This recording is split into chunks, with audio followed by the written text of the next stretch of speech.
Nike began in 1964. It was originally named Blue Ribbon Sports and was a brand primarily for running shoes. It was founded by a former track and field athlete, Phil Knight. The name originated from a Greek god, Nike, meaning victory. Up until 1984, just 20 years after their company opening, Nike was very successful, but they were still looking for improvement. They were beginning to struggle with competition at the time, so they were looking to sign the next big thing. They wanted a big name to represent and draw attention to their company. They were set on signing Michael Jordan, who at this point was a good player on University of North Carolina and had not yet appeared in an NBA game. Jordan was initially not interested in signing with Nike. He was set on Adidas or Converse. Those companies had always been his dream, because growing up for him, Nike was not a big name brand. Competition at this time was very stressful in many other brands such as Reebok and Adidas. Nike offered Jordan a $2.5 million deal and his own line of shoes, which became the Air Jordan line. His advertisements became first of a kind, and his target market was aimed towards kids 18 and under because they were accounting for a quarter of all shoe sales within the brand. The most famous campaign was the 9,000 shots. Jordan, for the first time, openly talked about his failures and how he has been positive and overcame them. This commercial opened many people's eyes. I've missed more than 9,000 shots in my career. I've lost almost 300 games. 26 times I've been trusted to take the game-winning shot and missed. I've failed over and over and over again in my life. And that is why I succeed. The reason this campaign was so popular is because Jordan made some adults feel inferior and that they were much lower than him. But as one of the greatest professional athletes, it was a bold move to publicly address his failures. With Michael Jordan proving himself very successful in the NBA, the want for Air Jordans heightened as Nike continued to produce more desirable shoes. Blackman here with my main man, Michael Jordan. Yo, Mike, what makes you the best player in the universe? Is it the vicious dunks? No, Mars. Is it the haircut? No, Mars. Is it the shoes? No, Mars. Is it the extra long shorts? No, Mars. It's the shoes then, right? Nah. Is it the short socks? No, Mars. Money's gotta be the shoes. Shoes. You sure it's not the shoes? I'm sure, Mars. What about the shoes? No, Mars. Money's gotta be the shoes.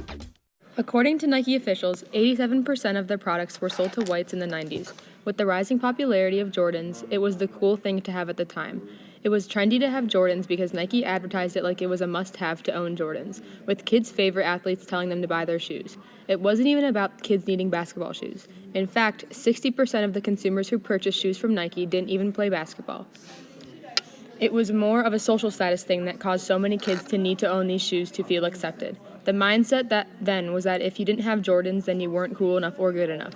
It got to the point where kids were killing each other and then stealing their shoes because owning them meant that much in these communities. It started becoming a race issue, especially in big cities where there were big economical divides between races. With popular athletes like Michael Jordan promoting these shoes, all kids wanted them, black or white. But not all kids could afford them, creating a racial economic divide in big cities like Chicago. On May 2, 1989, Mary Lynn, a 15-year-old named Michael Eugene Thomas, was strangled to death by 17-year-old James David Martin for Thomas's Air Jordans.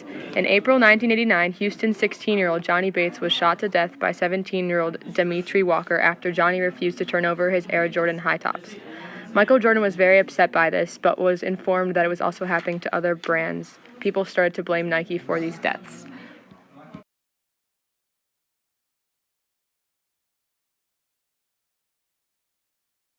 Up until 2002, Nike used sweatshops to make their shoes. Sweatshops are factories which have workers working for less than minimum wages in some countries where minimum wages do not exist. Reports say that the conditions in the sweatshops were no bueno. Sweatshops do not take human work laws into consideration, which means people work under inhumane rules.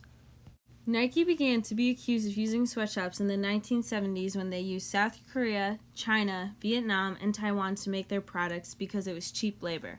Once these countries' economies started going up and workers demanded better working conditions, Nike stopped using them because they didn't want to pay them more. Although the Nike sweatshops were discovered in the 1970s, Nike did not start to monitor their working conditions until the 1990s. Factory investigations shows that the supervisors did not follow their responsibilities. The laws that protected workers were ignored, so the supervisors didn't worry about paying them properly or making sure that they had proper health standards to keep them safe. Most of the workers in factories were women. In fact, 75 to 80% of the factories were made of young women ages 11 to 25. The women had to work for as long as 9 to 13 hours a day for 6 days a week. They were rarely allowed to take time off and often had to work overtime multiple times a week.